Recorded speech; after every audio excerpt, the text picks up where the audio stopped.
this is where it happens. Every video you see on this channel is scripted, recorded, and produced in this studio right here. This is my 2026 studio tour. Let's dive in.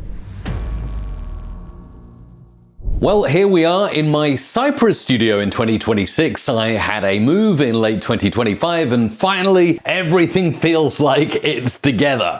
Look at this. Let's actually start with the monitors, because the monitor setup now that I have is a 3-monitor setup, unlike my previous studio which only had 2, but I realized Claude and vibe coding became really big and I basically have Claude code running up there on the 3rd monitor all the time. That's my old 4K Dell Ultra Sharp, which really is great, and now I can just glance up and see what my coworker is doing whenever I need to. Now, in addition to my Dell 4K Ultra Sharp monitor, I've now got these 2 5K monitors from BenQ. They're really cool, and they're the PD2730S.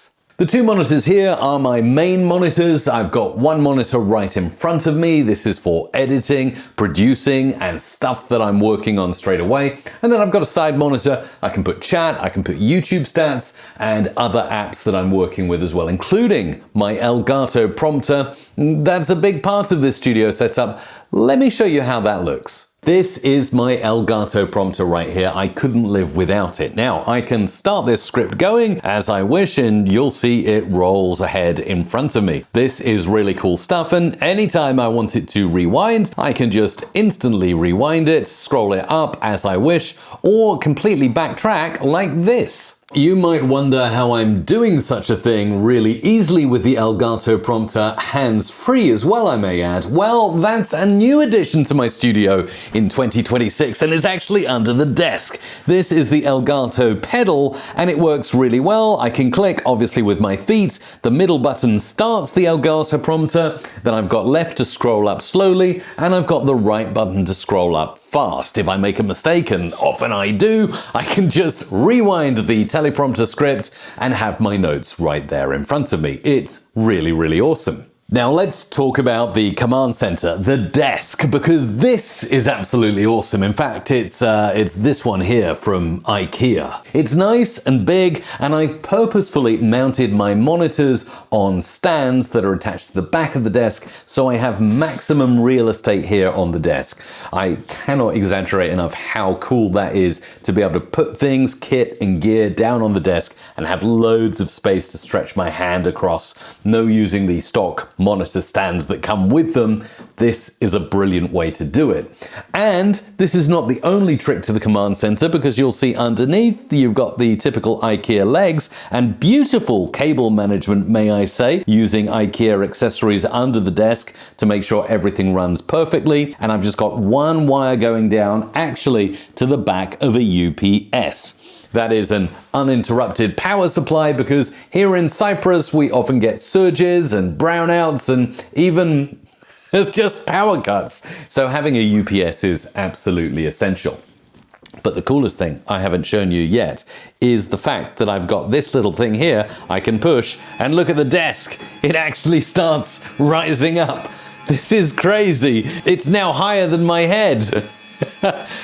And the coolest thing as a YouTuber now is that I can stand up. Actually, it's a little bit high for me here, but I can stand up at this desk and I can do work standing. This is really awesome and it's fantastic. Actually, one of the next things I want to do in this studio is get a little treadmill, one of those tiny portable treadmills that I can put right underneath me, so that not only can I stand, but I can also move. As a content creator, I'm sure you'll appreciate it's quite a sedentary lifestyle. So having this opportunity to stand and work and also present to camera and do live streams with more energy is really awesome. I love it. I wouldn't be doing my job properly if I didn't care about audio, and that's why I have this awesome microphone. I have totally downsized my setup. I used to have 3 or 4 mics in the studio, but now I just have this beautiful Electro Voice RE20. It works perfectly for me. It's very forgiving. It sounds great in most rooms, and it's attached to an Elgato LP low profile microphone arm with, may I say,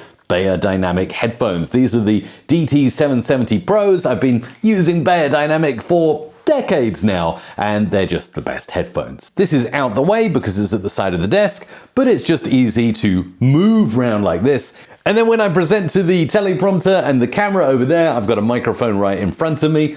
Good sounding audio, and this is the most important thing. Now, obviously, any problems with audio, we can look at that later. I use a lot of AI tools to enhance the audio when it's not perfect. Let's talk about hardware controllers. Again, minimal stuff sitting here on my desk. As a 2026 content creator, I remember if you'd spoken to me about a decade ago, 2016, 2017, I had a full rack unit of 19-inch DBX processors for my microphone, but now I've simplified that dramatically. I have the Rodecaster Duo in front of me. I find as a video-based content creator now, I basically only use two channels, the microphone and the computer audio. Sometimes the sound pads when I'm streaming live, Bluetooth if I'm doing something with my phone, and I've got another mic input should I need it if I do a two-guest podcast. But mostly, it's just me now in the studio. Rodecaster Video is here. This is an awesome piece of kit. It's totally changed how I do a lot of my videos. I do a lot of them live to drive. I just hit the record button up here. I can even switch the cameras. There's a really cool app actually that I'm running in the background for the Rodecaster Video, and you can actually see there's my video on screen live, and I can flick straight over to the desktop and back to my camera. Easy as just hitting a button. So I can literally do live to drive videos if I want. And you'll see my trusty UK-based Wharton clock. The beautiful, this is actually over the network. It's so accurate with time. It syncs via the internet to give you the most accurate time. And of course, right now it's on Cyprus time, and it just keeps me on it when I'm making stuff, when I'm working away. And also, if I want to go live, I can look at this clock and go live bang on the hour. Let's look at controllers. Actually, again, simplicity is the key. I just have this Apple Magic Keyboard here. It's minimal, it's simple, it does the job, and I absolutely love it. Now, I upgraded to a trackball. Trackballs are absolutely awesome. This is the Kensington trackball here, and I just love the way the internal kind of pull balls look. It's so smooth. If you're working in any kind of editing software, you really need to get a trackball. It's way better than a mouse. I just can't stress, once you try this and get used to it, you will never go back. And the cool thing about this trackball is that not only can I have accurate movement, I've got a nice hand rest to stop RSI, I've got a click button left and right, but I've also got these top two buttons that I can assign whatever I want to. And if I need to scroll something, it's as simple as just moving this scroll wheel. It's the most intuitive and ergonomic controller I know, especially for editors and content creators. Talking about ergonomic, this chair has been with me quite a while. This is a Herman Miller Aerion chair. If you look up the price online, probably your tongue will fall out of your mouth. Oh! Somebody! Oh! He needs some milk!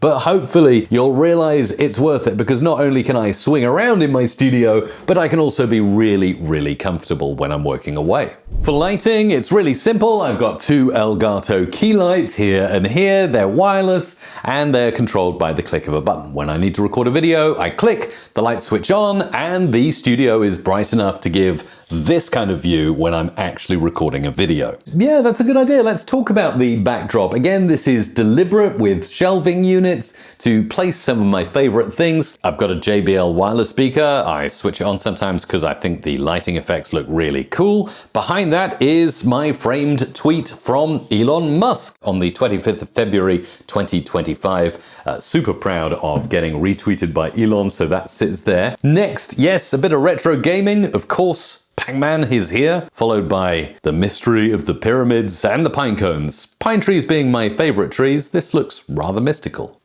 Above that, a beautiful star, and next to that is my original YouTube award for passing 100,000 subscribers here on this channel. It's the big version as well, so I'm super proud of that. Then a beautiful retro lava lamp sits in the background. Underneath that, mushrooms, a brand new on-air light with a Slinky the Spring right there, and another nod to retro gaming with my Mario power-up block. I've also got another channel called Creator Magic, just past 100,000 subs on that, so that's the new smaller sized YouTube award, and more Philips Hue lighting due to go up in the studio very soon. So there you go, that's the backdrop that I put together. I've got Hue play lights here on every shelf to make everything look nice. So you've seen the hardware of the studio and the good look, including the teal curtains for sound dampening, and of course this beautiful carpet underneath, again to create sound dampening in this room. But what about the software and AI tools I'm using? Let's dive into those. Quick aside, I am really hoping to reach 500,000 subscribers by the end of the year, and you can help me. If you haven't already clicked the subscribe button down below, please click subscribe. I really would appreciate it, and let's hit that goal together by the end of the year. Okay, so the software I've got here on my computer includes the Rodecaster video control through the Rodecaster app. It's brilliant because I can go in, I can change scenes, I can choose what I want to do like this, and move around anything on the screen, including my camera. It's awesome. And it's so nice that I can connect via Ethernet, so it's just there on my local network. Same with the Rodecaster Duo. I can do stuff here, like with my audio setup. I love to dial in all of my microphones. It's actually got the ability here to edit anything I want by going into the settings. And look at this. You'll see I've actually got a preset here for my RE20. I've got some processing on as well. I find this processing sounds really good, and Rode have done an amazing job. So I'm using a lot of the Rode software to improve my sound and my video look. When I'm doing complex edits, I'm over in Premiere Pro from Adobe, or now just known as Premiere, and I can move things around. It's pretty good, but it's also overkill for most of the editing work I do. Most of my editing is done in Riverside. It's a fantastic app for putting stuff together, and look at this, I've got my uploaded videos, but I can easily import more by going to Create and Import in my projects. So here I can drag in anything. It can be audio or video. Look at this. I've got a lot of video shots that I can bring in. Let's upload this one video and we'll let it process, and I can show you how I'd make edits and use AI to enhance the sound. Okay, now it's basically going through and processing that video I've just uploaded. It'll transcribe it in the background, and I'll be able to use AI tools later on to work with this video. Here's one that I made earlier, and I can actually go ahead and edit this by clicking the edit button, and we can have a lot of fun here inside Riverside using some of the AI tools provided. The coolest thing is I can click on a word and hit spacebar. Mike, and welcome to my... Wow, that's amazing. It starts from the word I select. Studio tour for... That is absolutely brilliant. Very snappy, very easy to use. Now, obviously, you'll notice the audio sounds awful. So that's where I can go into my AI tools over here on the right-hand side, and I can choose Magic Audio.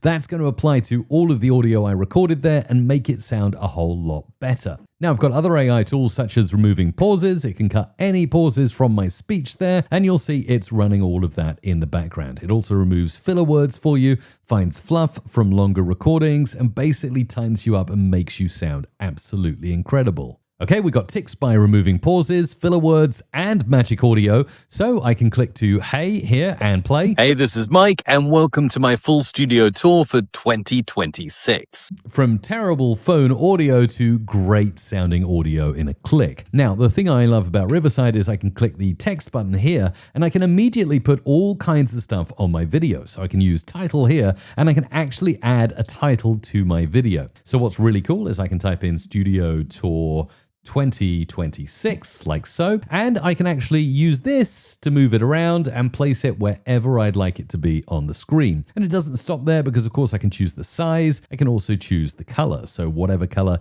is appropriate to my new studio tour, that one looks quite good. I can also go ahead and change branding such as fonts. If I want to choose a certain font, this one could be quite interesting. Again, moving it to the correct position on my video. And there we go. We've got a title. Now, of course, I can take this title and reduce the length that it shows, so maybe just for the first few frames. Hey, this is Mike, and welcome to my full studio. And actually, it might be better to have it when I say full studio tour, so I'll just move it there, and let's try again. To my full studio tour for 2026. And let's let it end around here, which is absolutely perfect. Now, in addition to that, I can also add in B-roll. And to do that, I'm going to click on Your Media over here. This pops open a place where I can upload media. And you'll actually see here, I've got stuff from before. I can actually go into videos and I can upload something new if I want. So why not do that? Let's go into my studio tour. Let's find a little bit of B-roll. Oh, that's me talking to camera. Okay, I've found some B-roll of me looking at my top monitor. Let's bring that in and that will then process and upload it to my video in Your Media. And then it's easy for me to import into my timeline. While we're waiting for that to process, let's go into music here, and we've got a nice music library. I can choose some music. Look at this. I quite like the gaming, so let's try this. What have we got here?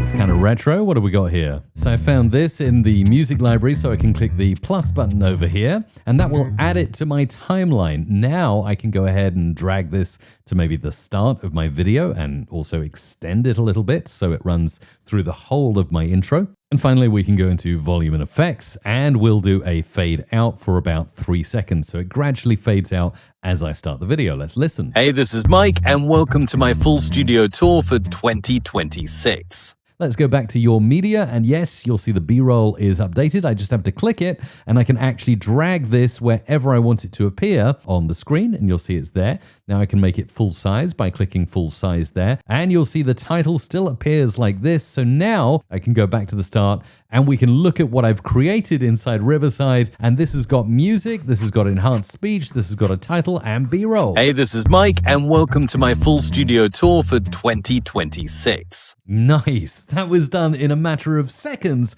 inside the Riverside editor. So when I'm happy with what I've got, just go to export and we can export the video as a file ready to upload to YouTube. We can grab audio if we're doing podcasts, and we can even grab the timeline and bring it into something like Premiere, as I was showing you earlier, if you want to do even more advanced Adobe style edits. Well, there you go. That is my 2026 studio build. I'm really happy with the minimalism in here. Everything does exactly what it should, and I love the hardware and the software I work with on a daily basis as a content creator. What do you think? Is there anything I could improve? Have you got any ideas? Have you been inspired by any of the gear you've seen in this video? Let me know in the comments down below. I'll be reading them and responding to you. Thank you so much for watching, and YouTube is showing a video on your screen now you should watch next. Thanks.